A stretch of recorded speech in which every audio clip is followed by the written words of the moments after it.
ইমামে শাফি রহমতুল্লাহ আলাইহির নাম শুনেছেন? শুনেছেন ভাই? কটা ইমাম? চারটে। আমরা কাকে মানি? ইমামে আজম ইমামে আবু হানিফা রহমতুল্লাহ আলাইহিকে। এছাড়া আরো তিনজন ইমাম আছে জানেন? ইমামে মালিক, ইমাম শাফি, ইমাম আহমদ ইবনে হাম্বল। এখন বর্তমানে আহলে হাদিস একটা ফিতনা আছে জানেন?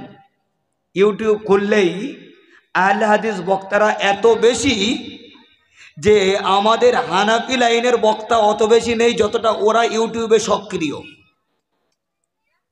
আর আমরা সাধারণরা যে বক্তাকেই প্রথমেই দেখি আমার কাছে বাকবিচার তো কিছু নেই, এ হানাফি কি হাম্বালি কি শাফি কি আহলে হাদিস, এ আমরা কোনো রকমের বাকবিচার না করি, তার বক্তব্য শুনি, দুদিন পরে এইবারে নিজের আকিদা, নিজের বিশ্বাস, নিজের এতদিনের কালচার বিভ্রান্ত হয়। দুদিন পরে গিয়ে গেলামের ইমাম সাহেবের সাথে দ্বন্দ্ব ঝামেলা, হুজুর আপনারা ভুল করছেন, আমি ঠিক করছি।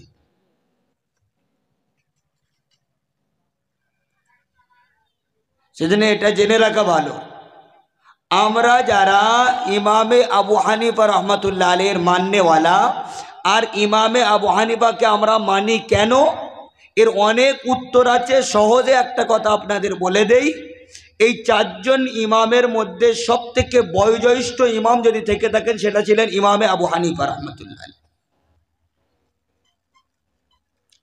বয়োজ্যেষ্ঠ মানে আল্লাহ রসুল সাল্লাল্লাহু আলাইহি সাল্লাম কি করেছেন না করেছেন, হুজুর কি বলেছেন না বলেছেন, হুজুরের সাহাবীরা কি করেছেন কি বলেছেন কি করলেন, এ সম্পর্কে কারা বেশি জানবে?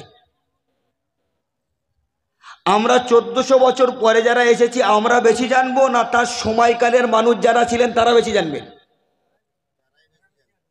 ভাই আমার কথা বুঝতে পারছেন না নাকি? বুঝতে পারছেন তো? আপনারা হ্যাঁ এ হ্যাঁ মেলাতে হবে, না এ না মেলাতে হবে। আপনাদের এদিকে কি দৌড়, আমি যদি আপনাকে দৌড়াতে বলি কিভাবে দৌড়াবেন? পা দিয়ে দৌড়াই না হাত দিয়ে দৌড়াই? এদিকে হ্যাঁ কি দিয়ে দৌড়াই?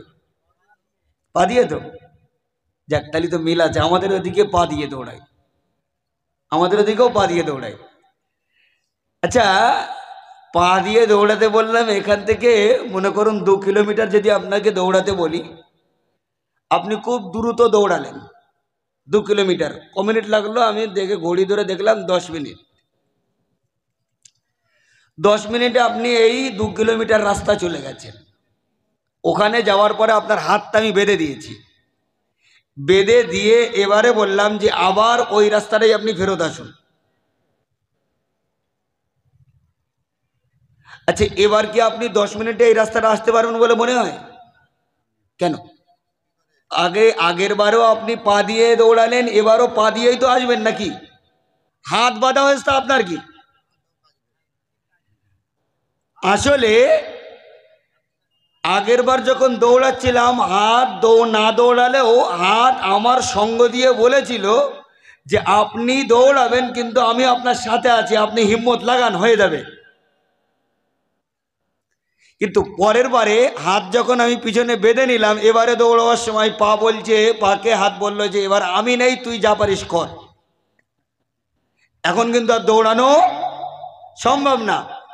এখন দৌড়াবো তো আমরা পা, আমরা বক্তারা পা, আমরা দৌড়াবো, আপনাকে কমসে কম হাতের কাজটা তো করতে হবে, একটু সাপোর্ট দিতে হবে তো নাকি? হ্যাঁ একটু সাপোর্ট না দিলে আমি বলবো কি করে যে আপনি বুঝছেন কি বুঝছেন না? দেবো ইনশাআল্লাহ। হ্যাঁ হ্যাঁ। তো ইমামে আবু হানিফা রহমতুল্লাহ আলাইহি আর আমরা, এই দুটো মানুষকে যদি আমরা দাঁড় করাই তো আল্লাহ রসুল সাল্লাল্লাহু আলাইহি সাল্লামের কাজ, তানার কথা, তানার কর্ম, সাহাবীদের কাজ, সাহাবীদের কর্ম ইত্যাদি সম্পর্কে কে বেশি জানবেন? আমরা যারা পরে এসেছি তারা, না আল্লাহ রসুলের সময়কালে যারা কাছাকাছি সময় এসেছেন তারা? যারা কাছাকাছি সময় তারা।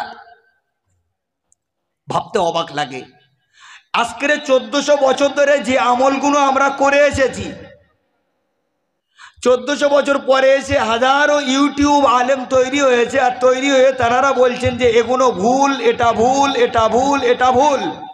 আমি বলছি ভাই এটা ভুল কি ঠিক, আমি ও তর্ক বিতর্ক যুক্তি অযুক্তির জায়গায় যাচ্ছি না, আমি দলিলেও যাচ্ছি না, আমি কোনো জায়গায় না গিয়ে সিধা সাপটা ভাবে বলছি যে আমি যেটা আমল করছি এটা ইমামে আবু হানিফা রাহমাতুল্লাহ আলাইহির বক্তব্যকে সামনে রেখে। আর ইমামে আবু হানিফা আর একদিকে তুমি আজকের একজন আলেম, এই দুজন ব্যক্তিকে আমি যখন দাঁড় করাচ্ছি, একজনা মুহাম্মদ সাল্লাল্লাহু আলাইহি সাল্লাম চলে যাওয়ার 70 বছর পরে জন্মেছেন, আর আরেকজন মুহাম্মদ সাল্লাল্লাহু আলাইহি সাল্লাম চলে যাওয়ার 1400 বছর পরে জন্মেছেন। এই দুজন ব্যক্তিকে আমি এক জায়গায় দাঁড় করাবো কোন যুক্তিতে? কথা বোঝেননি ভাই? আমার কাছে বেশি যুক্তিযুক্তা ইমামে আবু হানিফা রহমতুল্লাহ আলাইহি মনে হয়েছে বলেই আমরা ইমামে আবু হানিফা রহমতুল্লাহ আলাইহির তত্ত্ব, তার যুক্তি, তার মসলা এটাকে প্রাধান্য দেই। এবং বয়সের দিক দিয়ে, জ্ঞানের দিক দিয়ে আল্লাহ ইমামে আবু হানিফা রহমতুল্লাহ আলাইহিকে যে অগাধ যোগ্যতা দান করেছিলেন, অন্য 3টে ইমাম কাউকে আল্লাহ সেই যোগ্যতা দেননি।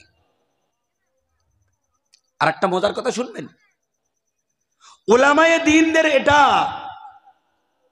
সবাই ঐক্যমত পোষণ করেছেন যে সাহাবীদের পরে আজও পর্যন্ত এই 1400 বছরে ইমামে আবু হানিফা রহমতুল্লাহ আলাইহির মতন এত বড় আলেম, এত বড় ফকিহ, যারা মসলা সম্পর্কে অগাধ পাণ্ডিত্য রাখেন, ইমামে আবু হানিফা রহমতুল্লাহ আলাইহির মতন এত বড় ফকিহ আজও পর্যন্ত জন্মায়নি। একবার জোরে বলবেন না সুবহানাল্লাহ? হ্যাঁ, এর থেকে বড় মুহাদ্দিস জন্মেছে।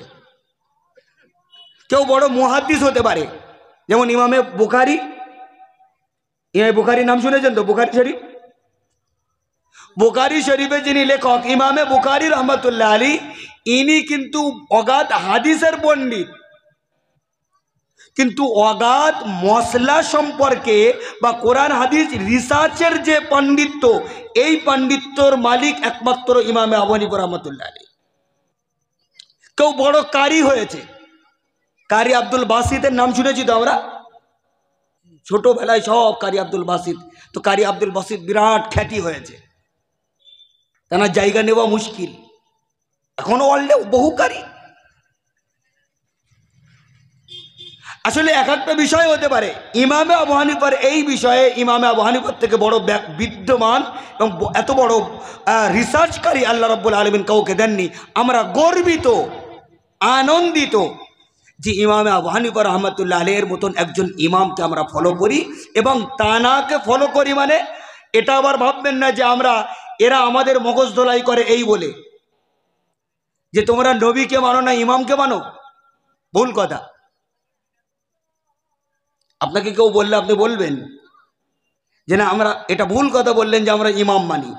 আমরা ইমাম মানি না, ইমামের বিশ্লেষণ, তার ব্যাখ্যাকে মানি তো মুহাম্মদ সাল্লাল্লাহু আলাইহি সাল্লামকে। কাকে মানি আমরা?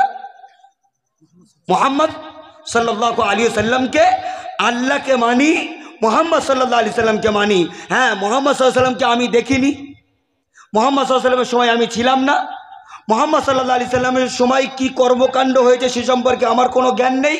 আমি তো একদম নাদান, মূর্খ, আমার কোনো জ্ঞান নেই।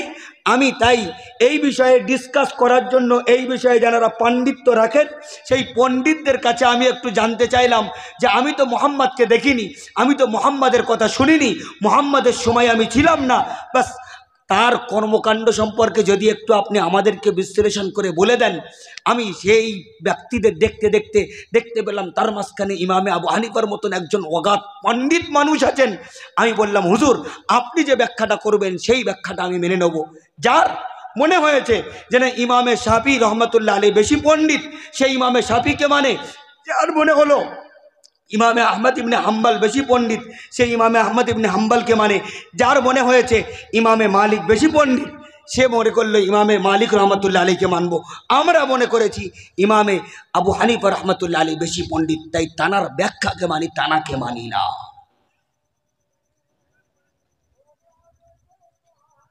যাই হোক, আমি যেটা বলতে গিয়ে এই কথাগুলো আসলাম, ইমামে শাফি রহমতুল্লাহ আলাইহি একজন ইমাম।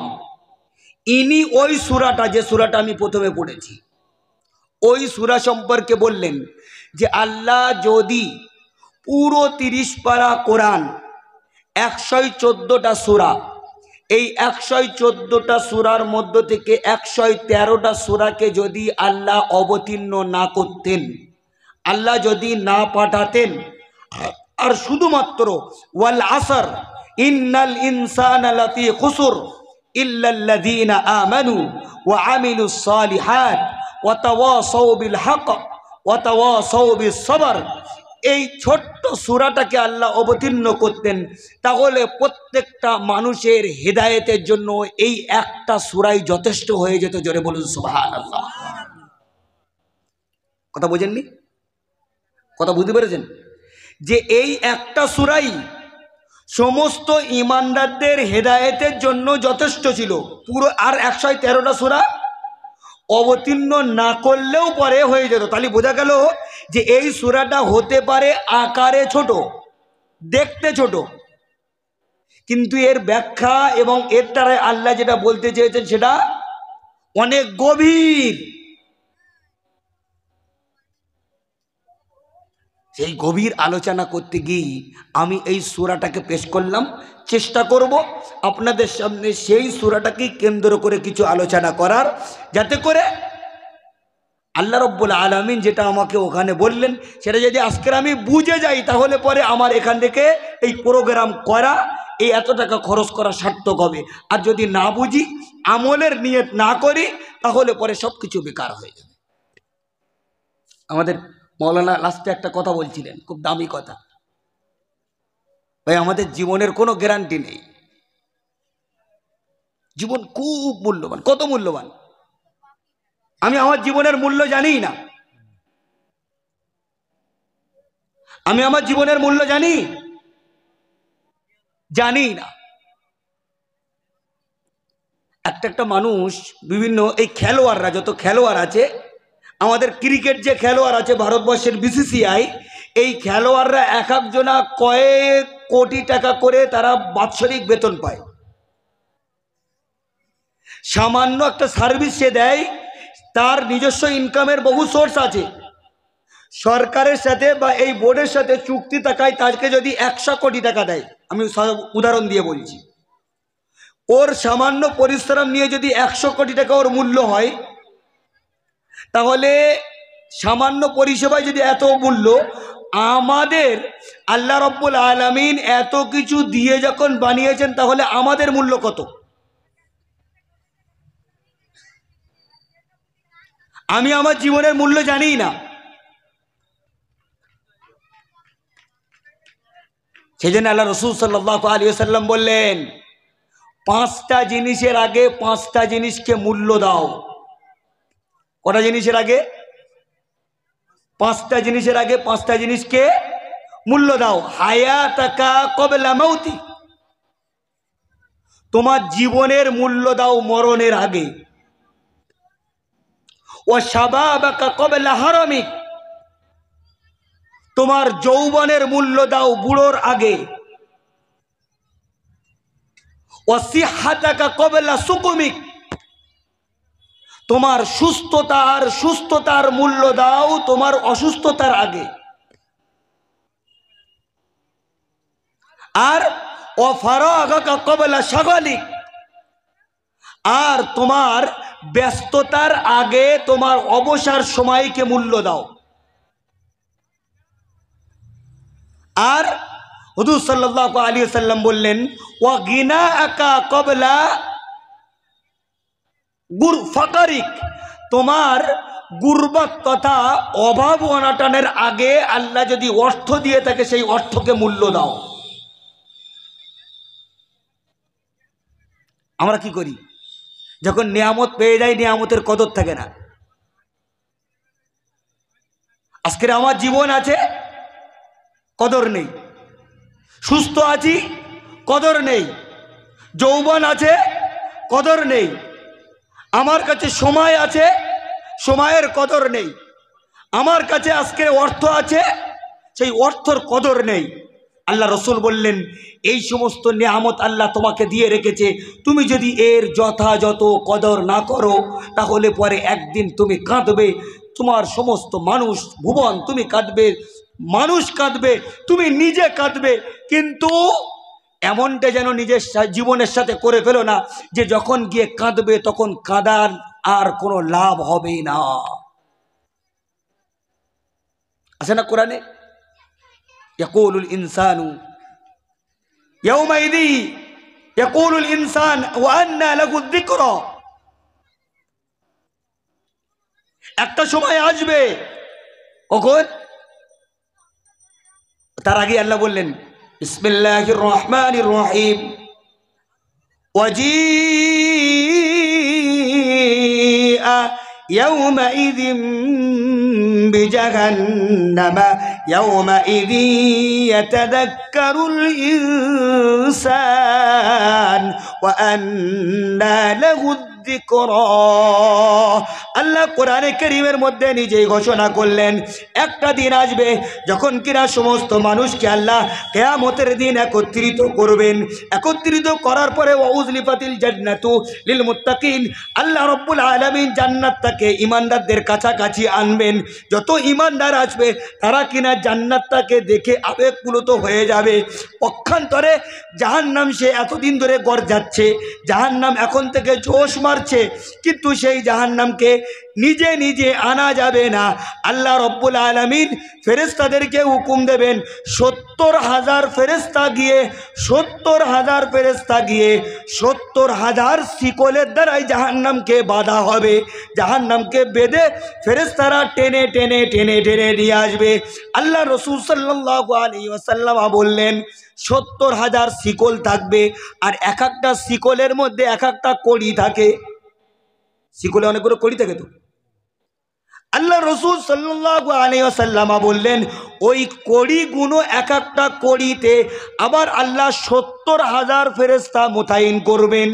70,000 শিকলকে এক একটা কড়িতে 70,000, তার মানে কয়েক লক্ষ আরব খরব ফেরেশতা দিয়ে আল্লাহ জাহান্নামটাকে কিয়ামতের দিন আল্লাহর আদালতের কাছে আনবেন। যেই আনবেন অমনি সমস্ত মানুষ, নবী রসুল শুহাদা সালেহীন সমস্ত মানুষ তখন জাহান্নামের গাম্ভীর্য দেখে, জাহান্নামের ফুসফুসানি দেখে সমস্ত মানুষ এবং নবীরা তখন আর নিজের খেই হারিয়ে ফেলবে। আর খেই হারিয়ে ফেলে তখন তারা চিৎকার দিয়ে বলতে শুরু করবে ইয়া রব্বি নফসি নফসি নফসি, ইয়া রব্বি নফসি নফসি।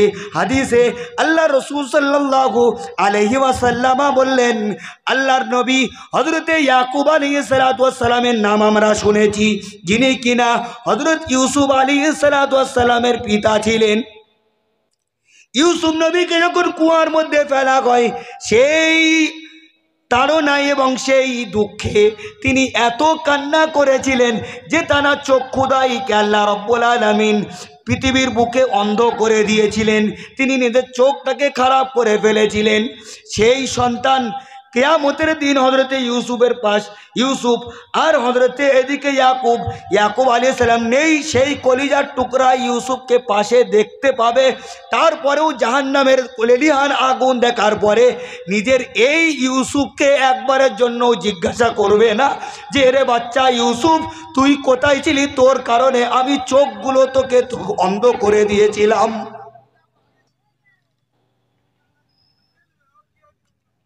এইরকম একটা যখন কন্ডিশন হবে তখন মানুষ শুধু নিজেকেই ভাববে, শুধু নিজে। যখন শুধু নিজে ভাববে আর তখন মানুষ আফসোস করবে আর বলবে, তখন যেটা বলবে কি ওয়াজিআ ইয়াউমাইযিন বিজাহান্নামা ইয়াউমাইযিন ইয়াতাযাক্কারুল ইনসান ওয়া আন্না লাহু যিকরা ইয়াকুলু ইয়া লাইতানি কদ্দামতু লিহায়াতি ফায়াউমাইযিন লা ইউআযযিবু আযাবাহু আহাদ। আমি আপনি আফসোস করে তখন বলবো ইয়া লাইতানি কদ্দামতু লিহায়াতি, আমি আমার জীবনটাকে বরবাদ করেছিলাম, আল্লাহ আমাকে 60 বছরের, 70 বছরের, 60 বছরের, 55 বছরের, 50 বছরের সুস্থ সটম একটা জীবন দান করেছিলেন। কিন্তু আমি এত বড় হতভাগা, সেই জীবনটাকে আমি আমার ব্যবসার পিছনে, আমার বাচ্চা কাচ্চাদের লালনের পিছনে, আমি আমার বন্ধু বান্ধবদের সাথে আড্ডা দিতে দিতে, নামাজকে পরিত্যাগ করে, এখানে বাজারে গিয়ে, ওখানে ঘুরতে গিয়ে, বিভিন্ন রকমের আমোদ প্রমোদে আমি কাটিয়ে দিলাম। ইয়া লাইতানি, তখন সে নিজের মাথা চাপড়াবে আর বারবার করে আফসোস করে বলবে, ইয়া লাইতানি কদ্দামতু লিহায়াতি, এই কাশ যদি কিনা আমি আমার জীবনটাকে এমনভাবে বরবাদ না করতাম, তাহলে মনে হয় এই কঠিন জাহান্নামের মধ্যে আমাকে নিক্ষেপ হতে হতো না। তখন আল্লাহ নিজেই বললেন, ও আন্না লাহুদ যিকরা, আজকের এত কাঁদা কেঁদে লাভটাই বা কি হবে? তোমাকে তো জীবন দিয়েছিলাম, তখন ভাবতে বলেছিলাম। অসুস্থ হওয়ার পরে কেঁদে লাভ কি? মরার পরে কেঁদে লাভ কি?